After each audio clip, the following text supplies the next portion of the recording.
Hi students, ఈరోజు BCom విద్యార్థులకు corporate accounting subject నందు హోల్డింగ్ కంపెనీస్ అనే ఈ చాప్టర్లో ఒక యూనివర్సిటీ క్వశ్చన్ పేపర్ ఎలా సాల్వ్ చేయాలో నేను ఉంచుతాను.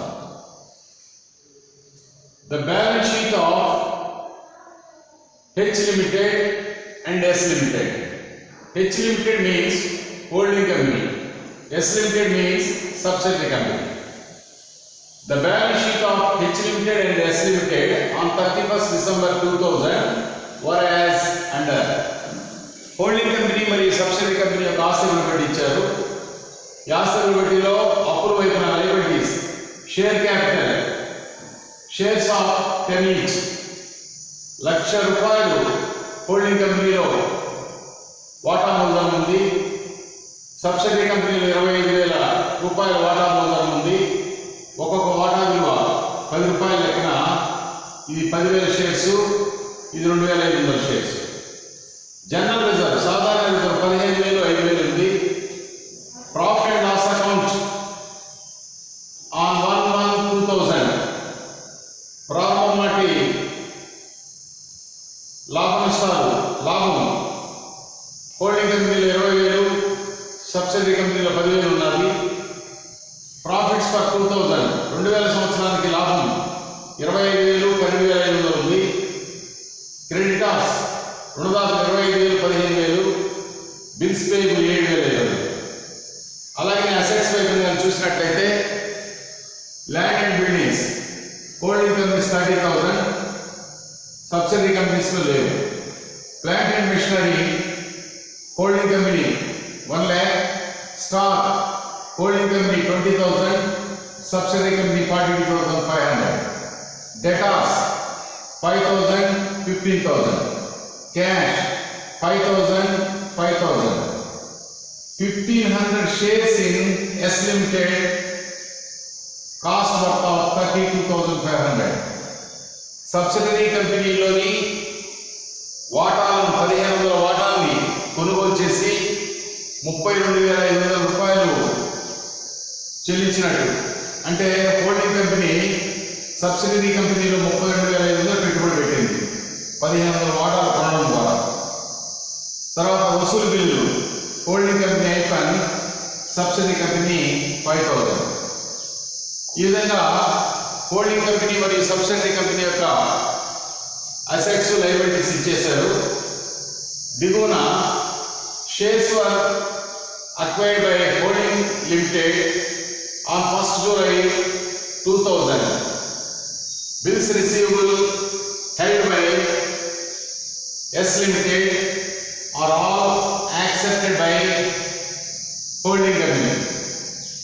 Included in the debtors of S Limited is ₹3,000 owing by holding limited in respect of goods supplied.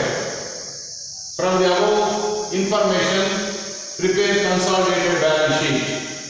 ఈ లెక్కలో హోల్డింగ్ కంపెనీ, సబ్సిడరీ కంపెనీ యొక్క ఆస్తులను బట్టి ఇచ్చి కింద దిగువన ఏం చెప్తున్నాడంటే జూలై 1వ తేదీ 2000 సంవత్సరంలో సబ్సిడరీ కంపెనీ యొక్క వాటాలను కొనుగోలు చేయడం జరిగిందని చెప్పాడు. అంటే అకౌంటింగ్ ఇయర్ ఇక్కడ 2000 డిసెంబర్ 31st క్లోజ్ అవుతున్నట్టు చెప్పాడు.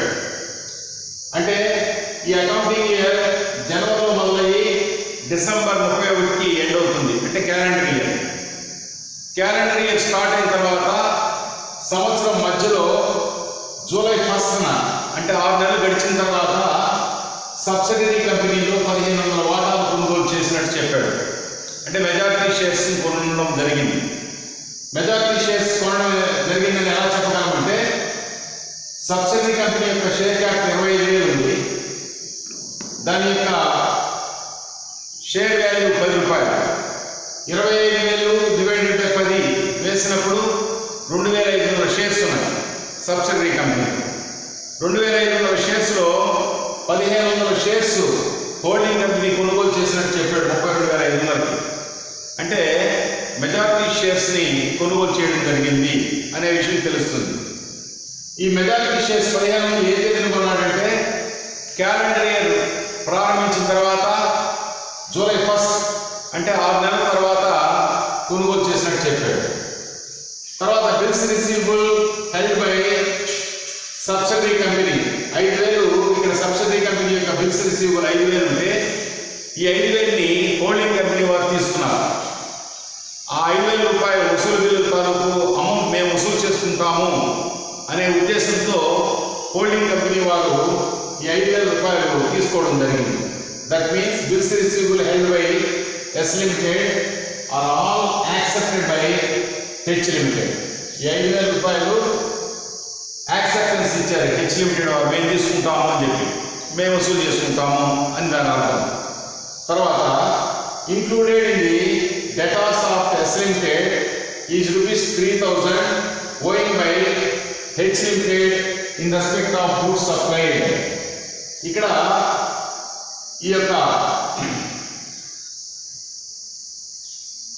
ఈ డెటార్స్ లో చూసినట్లయితే హోల్డింగ్ కంపెనీలు 5,000 ఉన్నాయి, సబ్సిడీ కంపెనీలో 15,000 ఉన్నాయి, మొత్తము 20,000. ఈ 15,000 సబ్సిడీ కంపెనీలో ఉండే 15,000లో వాడు ఏం చెప్తున్నాడంటే included in the debtors of S limited is 3,000 going by H limited in respect of goods supplied అన్నాడు. ఈ 15,000 రూపాయల సబ్సిడీ కంపెనీకి రావాల్సినటువంటి బాకీ డెటార్స్ ఈ 15,000లో హోల్డింగ్ కంపెనీ నుంచి రావాల్సిన 3,000 కూడా కలిసి ఉంది అంటున్నాడు. మరి హోల్డింగ్ కంపెనీ నుంచి ఎందుకు రావాలంటే సబ్సిడీ కంపెనీ వాళ్ళు హోల్డింగ్ కంపెనీ వారికి 3,000 రూపాయలు సప్లై చేశారు. అంటే హోల్డింగ్ కంపెనీ రుణగ్రస్తులు అవుతారు ఈ 3,000కు సంబంధించి, ఎందుకు బాకీ పడి ఉన్నారు కాబట్టి. ఈ 3,000 రూపాయలు హోల్డింగ్ కంపెనీ రుణగ్రస్తులు, సబ్సిడీ కంపెనీ రుణదాతలు అవుతారు. అంటే ఇంటర్ కంపెనీ ట్రాన్సాక్షన్ ఇక్కడ జరుగుతుంది. దాన్ని లెక్క చేసేటప్పుడు ఎలా చేయాలనేది మీకు మేము ఉంచుతాను. ఈ ఇన్ఫర్మేషన్ తోటి అంటే సబ్సిడరీ కంపెనీని హోల్డింగ్ కంపెనీ వారు 1,500 వాటాల మెజారిటీ షేర్స్ కొనుగోలు చేయడం జరిగిందనే ఒక మాట చెప్పాడు. సబ్సిడరీ కంపెనీలో ఉండే 5,000 వసూలు బిల్లుల్ని హోల్డింగ్ కంపెనీ వారు స్వీకరించినట్టు చెప్పాడు. తర్వాత సబ్సిడరీ కంపెనీ యొక్క రుణగ్రస్తులు 15,000లో హోల్డింగ్ కంపెనీ వారి యొక్క సరుకు తాలూకు 3,000 రుణగ్రస్తులు కలిసి ఉందని చెప్పాడు. అంటే సబ్సిడీ కంపెనీ వాళ్ళు హోల్డింగ్ కంపెనీ వారికి 3,000 రూపాయలు సప్లై చేశారు కాబట్టి ఇక్కడ ఆ 3,000 రూపాయలకు సంబంధించి సబ్సిడీ కంపెనీ రుణదాతలు అవుతారు, హోల్డింగ్ కంపెనీ రుణగ్రస్తులు అవుతుంది. దీన్ని ఇంటర్ కంపెనీ ట్రాన్సాక్షన్ కింద మనము లెక్కని సాల్వ్ చేసేటప్పుడు మనం చూపిస్తాం. ఈ ఇన్ఫర్మేషన్ తోటి ఫస్ట్ మనం ఏం చేయాలంటే ఏకీకృత ఆస్తి కన్సాలిడేటెడ్ బ్యాలెన్స్ షీట్ తయారు చేయాలి. Consolidated balance sheet of H limited and its subsidiary S Limited as on 31st December 2000 and రాసి అసెట్స్ వైపున హోల్డింగ్ కంపెనీ అసెట్స్ ని అలాగనే సబ్సిడరీ కంపెనీ అసెట్స్ ని రెండింటిని క్లబ్ చేసి చూపించాలి. ఫస్ట్ ఇక్కడ గుడ్విల్ వచ్చేసి 4,750 చూపించున్నాం గుడ్విల్ కింద. ఈ 4,750 ఎలా వచ్చింది అనేటువంటి విషయాన్ని గమనించినట్లయితే excess amount paid for shares 17,500లో లెస్ క్యాపిటల్ ప్రాఫిట్స్ 12,750. ఈ 17,500 కానీ 12,750 కానీ క్వశ్చన్ పేపర్లో ఇవ్వాల.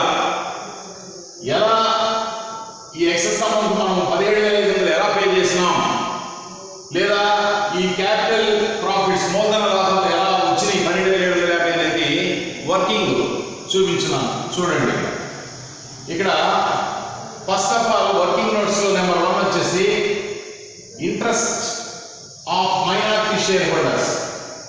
మొత్తము share capital of S limited 25,000 ఉన్నాయి. 25,000 ఉన్నాయి. ఎస్ కంపెనీ లిమిటెడ్ యొక్క షేర్ క్యాపిటల్ 25,000 ఉన్నాయి. వాటి ధర ఒక్కొక్క షేర్ వాల్యూ 10 రూపాయలు కాబట్టి మొత్తం ఎన్ని షేర్స్ ఉన్నాయంటే 2,500 షేర్స్ ఉన్నాయి. Number of shares in S Limited 25,000 divided by 10 is 2,500 shares. Number of shares purchased by holding company 1500. అంటే హోల్డింగ్ కంపెనీ 1500 షేర్స్ కొనుగోలు చేసినట్టు క్వశ్చన్ పేపర్లో చెప్తున్నాడు. 2500 1500 పోతే ఇంకా సబ్సిడరీ కంపెనీలో ఉండేటువంటి వాటాల సంఖ్య 1000. దీన్ని మైనారిటీస్ ఇంట్రెస్ట్ అంటారు. అల్పసంఖ్యాకుల వాటాదారుల సంఖ్య 1000 వాటాలు. దాన్ని ఇక్కడ మనము రేషియో క్యాలిక్యులేట్ చేసాం. Ratio between holding company and minority share holders. అంటే హోల్డింగ్ కంపెనీ 1500 షేర్స్ కొనుగోలు చేసింది. సబ్సిడరీ కంపెనీ దగ్గర 1000 షేర్స్ ఉన్నాయి. రెండు కలిపి 2500 షేర్స్. దీనికి రేషియో క్యాలిక్యులేట్ చేస్తే ఈ 2 zeros క్యాన్సిల్ చేస్తే 3 5 3 5 2 అంటే 3/5 వంతు హోల్డింగ్ కంపెనీ షేర్ వస్తుంది.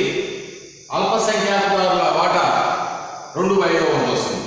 ఈ విధంగా హోల్డింగ్ కంపెనీ యొక్క షేర్ ఎంత, అలాగే సబ్సిడరీ కంపెనీ షేర్ ఎంత అనేది మనం కనుక్కున్న తర్వాత ఇప్పుడు share capital of minority share holders అంటే హోల్డింగ్ సబ్సిడరీ కంపెనీలో ఉండేటువంటి అల్పసంఖ్యాక వాటాదారుకి చెందవలసిన మొత్తం ఎంత అనేది మనము 21,000గా కనుక్కున్నాం. ఇక్కడ ఇది ఎలా వచ్చిందంటే సబ్సిడరీ కంపెనీలో 1000 వాటాలు ఉన్నాయి కాబట్టి 1000 వాటాలు ఒక్కొక్కటి 10 రూపాయలు చొప్పున షేర్ క్యాపిటల్ 10,000 రూపీస్. తర్వాత proportionate share in general reserve. ఇక్కడ జనరల్ రిజర్వ్ వచ్చేసి క్వశ్చన్ పేపర్లో సబ్సిడరీ కంపెనీకి సంబంధించి జనరల్ రిజర్వ్ 5,000 ఇచ్చినారు. అలాగే ప్రాఫిట్ వచ్చేసి 10,000 ఇచ్చినారు. ఈ యొక్క జనరల్ రిజర్వ్లో కానీ ప్రాఫిట్లో కానీ మనము వారికి చెందవలసిన సబ్సిడరీ కంపెనీకి చెందవలసిన మొత్తాలు లెక్కించాలి. ఇప్పుడు 1000 షేర్స్ లెక్కన 10 రూపాయలు లెక్కన వారికి చెల్లించాల్సిన మొత్తం అల్పసంఖ్యాక వాటాదారులకి మైనారిటీ షేర్ హోల్డర్స్ 10,000 చెల్లించాలి. ఈ జనరల్ రిజర్వ్ 5,000లో వాళ్ళ షేర్ 2/5 అని చెప్పి మనం రేషియోస్ క్యాలిక్యులేట్ చేశాం. 3:2 అని. సో మైనారిటీస్ ఇంట్రెస్ట్ 2/5 ప్రకారం 2,000 వస్తుంది జనరల్ రిజర్వ్. అలాగే ప్రాఫిట్ ఈ యొక్క క్వశ్చన్ పేపర్లో సబ్సిడరీ కంపెనీస్ యొక్క ప్రాఫిట్ 10,000 ఇచ్చినాడు. అందులో మైనారిటీస్ యొక్క షేర్ 2/5 ప్రకారం ఒక 4,000 వస్తుంది. అంతేకాకుండా ఆ సంవత్సరము ఆర్జించినటువంటి రెవెన్యూ ప్రాఫిట్ 12,500 అని చెప్పాడు. ఆ 12,500లో కూడా 2/5 వంతు మైనారిటీస్ షేర్ వచ్చేసి ఒక 5,000. ఈ విధంగా వాటాదారులు అల్పసంఖ్యాక వాటాదారులకు చెందవలసిన మూలధనం 10,000, జనరల్ రిజర్వ్ 2,000, 2/5 వంతు ప్రకారం. అలాగే ప్రాఫిట్ అండ్ లాస్ అప్పుల వైపున ఇచ్చినటువంటి profit and loss account credit balance ఆ 10,000 2/5 వంతు 4,000. ఈ సంవత్సరం రెవెన్యూ ప్రాఫిట్స్ అప్పుల వైపున 12,500 ఇచ్చినాడు. అందులో 2/5 వంతు 5,000. ఈ 4 ఐటమ్స్ కూడితే ఇది సబ్సిడరీ కంపెనీలో ఉండే 1000 మంది వాటాదారులకు చెందవలసిన మొత్తం 21,000. ఇది మనం ఏకీకృత ఆస్తికం బట్టి తయారు చేసేటప్పుడు కన్సాలిడేటెడ్ బ్యాలెన్స్ షీట్ తయారు చేసేటప్పుడు ఈ మైనారిటీస్ ఇంట్రెస్ట్ 21,000 అప్పుల వైపున మనం చూపిస్తాం. ఇప్పుడు గుడ్విల్ క్యాలిక్యులేషన్ అనేది ఎలా వస్తుందంటే యాక్చువల్గా మనము సబ్సిడరీ కంపెనీలో కొనుగోలు చేసినటువంటి వాటాలు వచ్చేసి 1,500 వాటాలకు గాను 10 రూపాయలు చొప్పున మనం చెల్లించాల్సిన 15,000. 1,500 వాటాలు తీసుకున్నాం. 10 రూపాయల లెక్కన మనం చెల్లించాల్సిందంతా 15,000 రూపాయలు చెల్లించాలి. కానీ వారికి మనం ఎంత చెల్లించున్నామంటే 32,500 రూపాయలు చెల్లించినట్టు క్వశ్చన్ పేపర్లో ఇచ్చినాడు. 32,500. క్వశ్చన్ పేపర్ కానీ చూసినట్లయితే 32,500 1,500 shares in subsidiary company cost 32,500 అని చెప్పేసి ఇచ్చినాడు. అంటే సబ్సిడరీ కంపెనీలో 1,500 వాటాలు కొనుగోలు చేసినందుకు 32,500 మనము పెట్టుబడి పెట్టాము, డబ్బు చెల్లించాం. సో వాస్తవానికి మనం చెల్లించాల్సిన 1,500 రూపాయలే. ఎందుకంటే 1,500 వాటాలు వాటా ఒక్కటికి 10 రూపాయల లెక్కన 15,000 చెల్లించాలా, కానీ 32,500 చెల్లించాం. అంటే ఎక్స్ట్రా 15,500 మనము excess amount paid for shares. ఆ 1,500 వాటాలకు ఎక్సెస్ మనం చెల్లించింది 17,500. ఇది యాక్చువల్గా గుడ్విల్. అయితే మనకి హోల్డింగ్ కంపెనీకి రావాల్సినటువంటి క్యాపిటల్ రిజర్వ్స్, క్యాపిటల్ ప్రాఫిట్స్, మూలధన లాభాలు వర్కింగ్ అని చూసినట్లయితే జనరల్ రిజర్వ్ వచ్చేసి సబ్సిడరీ కంపెనీలో 5,000 ఉంది. అలాగే profit and loss account balance వచ్చేసి 10,000 ఉంది. అలాగే profit pre acquisition period that is before 1st July 2000 మనకి క్వశ్చన్ పేపర్లో సబ్సిడరీ కంపెనీ యొక్క లాభాలు 12,500 ఇచ్చినాడు. ఈ కంపెనీని మనము ఎప్పుడు స్వాధీనం చేసుకున్నామంటే మెజారిటీ షేర్స్ కొనుగోలు చేసి జూలై 1 అని చెప్పాడు కాబట్టి క్యాలెండర్ ఇయర్ మొదలుపెట్టిన తర్వాత 6 నెలల తర్వాత మనం కొనుగోలు చేసాం కాబట్టి ఆ 12,500లో 6 నెలల ప్రాఫిట్ 6,250. మొత్తం మీద మనకి రావాల్సినటువంటి మొత్తాలు ఎంతంటే క్యాపిటల్ ప్రాఫిట్స్, మూలధన లాభాలు మొత్తం ఎంత ఉన్నాయంటే సబ్సిడరీ కంపెనీలో జనరల్ రిజర్వ్ ఒక 5,000, profit and loss account balance 10,000 ఈ క్వశ్చన్ పేపర్లో ఇచ్చినాడు. కాబట్టి క్వశ్చన్ పేపర్ మీరు గమనించినట్లయితే ఈ 5,000 రూపాయలు general reserve subsidiary company, profit and loss account 1,2000 10,000 ఇచ్చినాడు. ఈ 5 + 10 15. తర్వాత ప్రాఫిట్ ఫర్ 2000 సంవత్సరంలో వచ్చిన లాభం 12,500 అన్నాడు. ఇది సంవత్సరం మొత్తం లాభం 12,500, 6 నెలల లాభం అంటే 6,250. ఈ మూడు కలిపినట్లయితే మనకి టోటల్ క్యాపిటల్ ప్రాఫిట్స్ వస్తాయి. 5,000 general reserve, profit and loss account balance 10,000, 6 నెలల కాలం సంవత్సరానికి 12,500 అయితే 6 నెలలకి 6/12 6,250. మొత్తం మూలధన లాభాలు సబ్సిడరీ కంపెనీకి సంబంధించి 21,250 ఉన్నాయి. అంటే సబ్సిడరీ కంపెనీలో ఉండే మూలధన లాభాలు 21,250లో మనకెంత రావాలా, హోల్డింగ్ కంపెనీగా మనకెంత రావాలా, సబ్సిడరీ కంపెనీలో ఉండే 1000 మంది అల్పసంఖ్యాక వాటాదారుల యొక్క షేర్ ఎంత అంటే ఫస్ట్ మైనారిటీస్ యొక్క షేర్ ఎంతంటే ఈ 21,250లో మైనారిటీస్ 2/5 వంతు క్యాలిక్యులేట్ చేసి 8,500 వస్తుంది వాళ్ళకి. అలాగే హోల్డింగ్ కంపెనీ 3/5 కాబట్టి 21,250లో 3/5 క్యాలిక్యులేట్ చేస్తే 12,750. అంటే దీన్ని బట్టి సబ్సిడరీ కంపెనీలో మొత్తం 21,250 మూలధన లాభాల్లో హోల్డింగ్ కంపెనీకి రావాల్సిన వాటా 12,750. ఈ 12,750 మనకి సబ్సిడరీ కంపెనీ నుంచి రావాలి. మనము సబ్సిడరీ కంపెనీకి ఎక్సెస్ ఎంత పే చేస్తున్నాం? గుడ్విల్ కింద 17,500. సో ఈ 17,500లో ఈ 12,750 కానీ తీసేసినట్లయితే మనకి గుడ్విల్ 4,750 వస్తుంది. అది ఇక్కడ రాస్తాం. గుడ్విల్ కింద excess amount paid for shares 17,500 మనము సబ్సిడరీ కంపెనీలో కొనుగోలు చేసిన 1,500 వాటాలకి మనం ఇస్తున్నటువంటి మొత్తం 32,500. ఇవ్వాల్సిన 15,000. కానీ 17,500 ఎక్స్ట్రా ఇస్తున్నాం.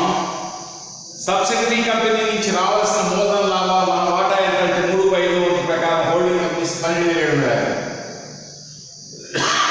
సో ఈ ఎక్సెస్ అమౌంట్ గుడ్విల్లో 17,500లో మనకు రావాల్సిన 12,750, హోల్డింగ్ కంపెనీకి రావాల్సిన 12,750 తీసేసినట్లయితే ఇక 4,750 గుడ్విల్గా మనము చూపిస్తే సరిపోతుంది. ఇది ఫస్ట్ ఐటమ్ అసెట్స్లో రాయాలి. తర్వాత ల్యాండ్ అండ్ బిల్డింగ్స్ వచ్చేసి ఇక్కడ క్వశ్చన్ పేపర్లో 30,000 ఇచ్చినాడు. సబ్సిడీ కంపెనీ ఏం లేదు కాబట్టి ఆ 30,000 అలాగే వేసేసాం. ప్లాంట్ అండ్ మెషినరీ వచ్చేసి 1,00,000 ఇచ్చినాడు. సబ్సిడీ కంపెనీకి ఏం లేదు కాబట్టి ప్లాంట్ అండ్ మెషినరీ 1,00,000 వేశారు. స్టాక్ వచ్చేసి సరుకు 20,000 హోల్డింగ్ కంపెనీ, సబ్సిడీ కంపెనీ 42,500, రెండు కలిపి మనం 62,500 చూపించాలి.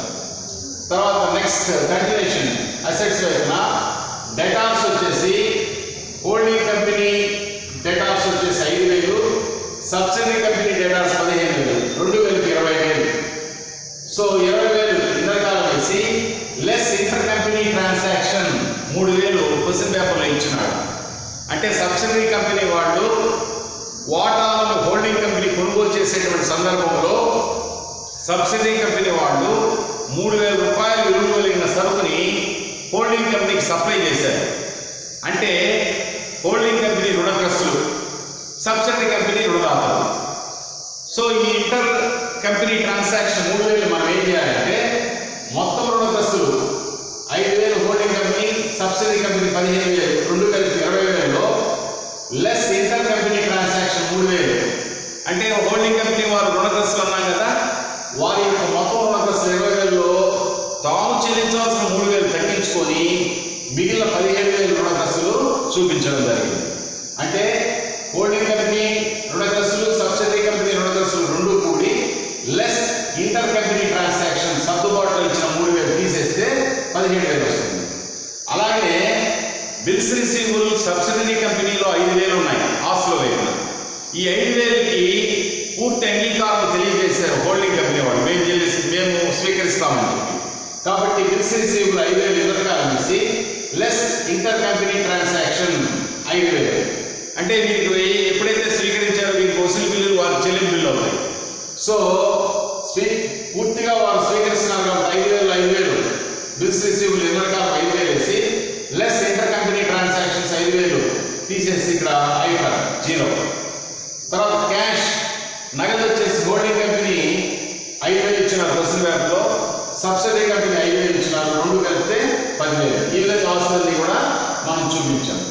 నెక్స్ట్ అప్పు వైపు నుండి చూసినట్లయితే share capital, first holding company share capital 10 రూపాయలు చొప్పున ₹1,00,000 ఇచ్చినాడు క్వశ్చన్ పేపర్. దాన్ని గమనించినట్లయితే హోల్డింగ్ కంపెనీ షేర్ క్యాపిటల్ 1,00,000 చూపించాలి, జనరల్ రిజర్వ్ 15,000 చూపించాలి. సో 1,00,000 పెయిడ్ అప్ క్యాపిటల్, తర్వాత రిజర్వ్ 15,000 వేసి, తర్వాత నెక్స్ట్ ఇక్కడ profit and loss account 1/1/2000 20,000, profit for 2000 25,000, మొత్తం 45,000. అంటే balance profit balance on 1/1/2000 20,000, profit for 2000 వచ్చి 25,000. అంటే 45,000 రూపాయలు ఇక్కడ లాభం ఉంది. దీనికి ఈ సబ్సిడీ కంపెనీ వారు ఆర్జించినటువంటి లాభం సంవత్సరానికి 12,500 ఇచ్చినాడు. ఈ 12,500 సంవత్సరానికి 12 నెలలకి. కానీ మనము సబ్సిడీ కంపెనీ హ్యాండ్ ఓవర్ చేస్తుంది జూలై 1st కాబట్టి 6 నెలల లాభం ఎంత అవుతుందంటే 6,250 అవుతుంది. ఇందులో సగం ఈ 6,250లో హోల్డింగ్ కంపెనీ యొక్క షేర్ 3/5, సబ్సిడీ కంపెనీ యొక్క షేర్ 2/5. అంటే ఈ 6,250లో 3,750 హోల్డింగ్ కంపెనీ షేర్, అంటే 3/5 అవుతుంది. 6,250 ఇంటూ 3/5 చేస్తే 3,750 వస్తుంది. సబ్సిడీ కంపెనీ షేర్ వచ్చి 2/5 అంటే 2,500 వస్తుంది. మనము ఇక్కడ చూపించాల్సింది మన యొక్క లాభము 20,000, మన యొక్క అంటే ప్రారంభం నిలబడి లాభం 1/1/2000 ప్రాఫిట్, 2000 సంవత్సరంలో వచ్చిన ప్రాఫిట్, తర్వాత సబ్సిడీ కంపెనీ ఆ సంవత్సరంలో ఆర్జించినటువంటి 12,500 ప్రాఫిట్లో 6 నెలల కాలం. ఎందుకని సంవత్సరం మధ్యలో ఆ సంస్థను మనం తీసుకోవడం జరిగింది కాబట్టి 6 నెలల కాలం లాభం 6,250 అవుతుంది. ఇందులో హోల్డింగ్ కంపెనీ 3/5, 2/5 వచ్చేసి సబ్సిడీ, 3/5 వచ్చేసి హోల్డింగ్ కంపెనీ షేర్ 3,750. అంటే 6,250 ఇంటూ 3/5 చేస్తే 3,750 వస్తుంది. ఈ కలిపినట్లయితే 20, 25, ఒక 3,750, 48,750 చూపించాలి. తర్వాత నెక్స్ట్ మైనారిటీస్ ఇంట్రెస్ట్, సబ్సిడీ కంపెనీలో ఉండేటువంటి అల్పసంఖ్యాక వాటాదారులకి మనం ఎంత బాకీ ఉన్నామంటే 21,000. దీనికి వర్కింగ్ ఇక్కడ ఇచ్చున్నాం 21,000 ఎలా వచ్చిందనేది. అంటే సబ్సిడీ కంపెనీలో 1000 వాటాలు ఉన్నాయి, వారి యొక్క మూలధనం 10 రూపాయల లెక్కన 10,000 రూపాయల మూలధనం కింద వాటా మూలధనం కింద చెల్లించాలి. తర్వాత జనరల్ రిజర్వ్ 5,000లో వారి యొక్క షేర్ 2/5 వంతు 2,000 రూపాయలు చెల్లించాలి. తర్వాత ప్రొపోర్షనేట్ షేర్ ఇన్ ప్రాఫిట్స్, అంటే సబ్సిడీ కంపెనీలో ఉండే 10,000 లాభాల్లో 2/5 వంతు లాభం అల్పసంఖ్యాక వాటాదారులకు 4,000 చెల్లించాలి. అలాగే 2000 సంవత్సరానికి లాభం 12,500 ఇచ్చినారు. అందులో అల్పసంఖ్యాకుల యొక్క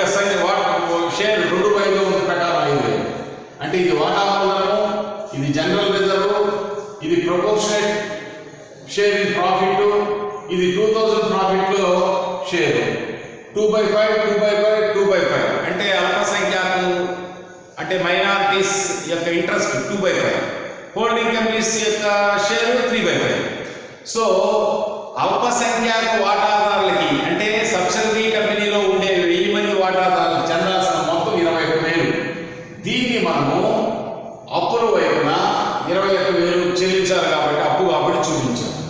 తర్వాత క్రెడిటార్స్, హోల్డింగ్ కంపెనీలో 25,000 ఉన్నాయి, సబ్సిడరీ కంపెనీలో 15,000 ఉన్నాయి. ఫస్ట్ పేపర్ చూసినట్లయితే ఈ యొక్క creditors holding company 25,000, subsidiary company 15,000, మొత్తం 40,000 ఉన్నాయి. దీన్ని మనము ఇక్కడ చూడండి, క్రెడిటార్స్ రాసి హోల్డింగ్ కంపెనీ 25,000, సబ్సిడరీ కంపెనీ 15,000, 40,000లో లెస్ ఇంటర్ కంపెనీ ట్రాన్సాక్షన్ 3,000 తీసేయాలి. ఎందుకు తీసేయాలంటే ఇటుపక్క డెటార్స్ లో 3,000 తీసేసాం, ఇటుపక్క క్రెడిటార్స్ లో 3,000 తీసేస్తున్నాం. ఎందుకంటే ఆ యొక్క సబ్సిడరీ కంపెనీలోని వాటాలు కొనుగోలు చేసేటువంటి సందర్భంలో సబ్సిడరీ కంపెనీ 3,000 రూపాయల సరుకుని హోల్డింగ్ కంపెనీకి సరఫరా చేసింది కాబట్టి సబ్సిడరీ కంపెనీ రుణదాత అవుతుంది, హోల్డింగ్ కంపెనీ రుణగ్రస్తులు అవుతుంది. కాబట్టి ఇక్కడ రుణగ్రస్తులు 3,000 తీసేయడం జరిగింది, ఇటు రుణదాతల్లో 3,000 తీసేసినట్లయితే 40,000 3,000 తీసేసి 30,000 ఇక్కడ వేశాను. తర్వాత ఫైనల్ ఐటమ్ బిల్స్ పేయబుల్ 7,500 ఇచ్చినారు.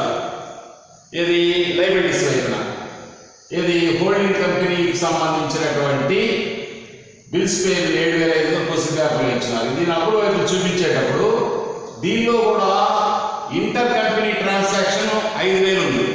అంటే సబ్సిడరీ కంపెనీ యొక్క 1,500 వాటాలు కొనుగోలు చేసేటప్పుడు మీ సంస్థలో ఉన్నటువంటి 5,000 రూపాయల వసూలు బిల్లులు మేము స్వీకరిస్తామని చెప్పడం జరిగింది.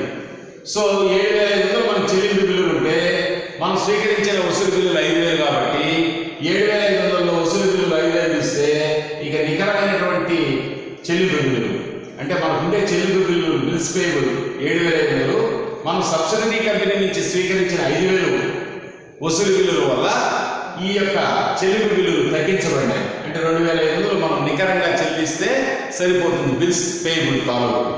ఈ విధంగా ఆస్తుల్ని అప్పుల్ని, హోల్డింగ్ కంపెనీ ఆస్తుల్ని సబ్సిడరీ కంపెనీ ఆస్తుల్ని కలిపి, అలాగనే హోల్డింగ్ కంపెనీ అప్పుల్ని సబ్సిడరీ కంపెనీ అప్పుల్ని కలిపి ఈ యొక్క కన్సాలిడేటెడ్ బ్యాలెన్స్ షీట్లో మనము చూపించడం జరిగింది. దీనికి సంబంధించి వర్కింగ్ అంతా కూడా చక్కగా ఇచ్చున్నాం కాబట్టి 1-2 సార్లు హోల్డింగ్ కంపెనీ యొక్క షేర్ 3/5, సబ్సిడరీ కంపెనీ యొక్క షేర్ 2/5 దాని యొక్క వర్కింగ్. అందులో మైనారిటీ షేర్ హోల్డర్స్కి చెందాల్సినటువంటి మొత్తాలు 21,000 ఏ విధంగా వచ్చినాయి, ఈ మొత్తాన్ని అప్పుల వైపున కన్సాలిడేటెడ్ బ్యాలెన్స్ షీట్లో ఏకీకృత ఆస్తులు పెట్టి చూపించాలి. 21,000 ఎలా వచ్చింది అనేది ఇక్కడ ఇచ్చినారు, ఇది గమనించండి. అలాగనే క్యాపిటల్ ప్రాఫిట్స్ సబ్సిడరీ కంపెనీ నుంచి మనకి రావాల్సినటువంటి అంటే హోల్డింగ్ కంపెనీకి రావాల్సిన షేర్ ఏంటంటే 12,750. ఎలా కనుక్కున్నామంటే అసలు మొత్తం మీద సబ్సిడరీ కంపెనీలో ఉండేటువంటి మూలధన లాభాలు 3 ఉన్నాయి. జనరల్ రిజర్వ్ 5,000, ఆ profit and loss account balance ఒక 10,000, తర్వాత ఆ సంవత్సరంలో ఆర్జించిన లాభం 12,500 సంవత్సరానికి. అందులో 6 నెలల కాలంలో మనం సంవత్సరం మధ్యలో ఆ సంస్థని తీసుకోవడం జరిగింది కాబట్టి 6 నెలల ప్రాఫిట్ 6,250. మొత్తం మూలధన లాభాలు 21,250లో మైనారిటీస్ యొక్క షేర్ 2/5 వంతు 21,250లో మైనారిటీ షేర్ 2/5 వంతు 8,500. అలాగనే హోల్డింగ్ కంపెనీ యొక్క షేర్ 3/5 వంతు 12,750. అంటే సబ్సిడరీ కంపెనీ నుంచి హోల్డింగ్ కంపెనీకి రావాల్సిన డబ్బు 12,750.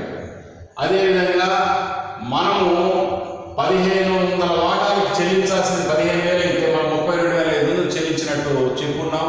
అంటే ఎక్స్ట్రా 17,500 గుడ్విల్ చెల్లిస్తున్నాం. మనం ఎక్స్ట్రా పే చేసిన 17,500 మనకు రావాల్సిన 12,750 దాన్ని సర్దుబాటు చేసినట్లయితే ఆ రిమైనింగ్ 4,750 గుడ్విల్ కింద మనం చూపించడం జరుగుతుంది. ఇది చక్కగా క్వశ్చన్ పేపర్ చదువుకొని అర్థం చేసుకుంటారని ఆశిస్తూ ఈ వీడియో కానీ మీకు నచ్చినట్లయితే బెల్ ఐకాన్ బటన్ నొక్కి సబ్స్క్రైబ్ చేయండి. మరొక టాపిక్లో మిమ్మల్ని కలుస్తాను. అంతవరకు సెలవు. ధన్యవాదాలు.